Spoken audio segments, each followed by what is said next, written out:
Conas osclaíonn tú téacslebhar le FolensOnline. Well, dús téirgí an si viidir lína FolensOnline.ie rounding post-primary. Má sé seo de chiaadúr begart tú héana chlárú lo, so bruigur new user agus register. Líonaisteach na sonraí an sin, sline, seola riomhphost, passokal, iverroll na scoile agus activation code na tá sé sin ar fáil sa siomar fór na neic leis an printéir. As sin amach nuair a héan tú ar an sih ní bheidh ort ach de seola riomhphost agus an passokal a chorán agus sínig isteach. Anis rounding the áibhar agus pe téacslebhar atá wet. Tógann sé nóméad nó ggóla hoscailt, so seo é oscailte. Is féidir leat an sin dul tríd na leithnig leis an cnepa seo.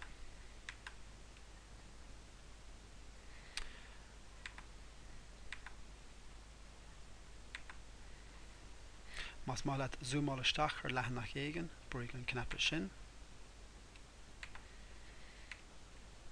Agus is féidir leat é a chur full screen leis an cnepa so thuas ar dheis. So sin é.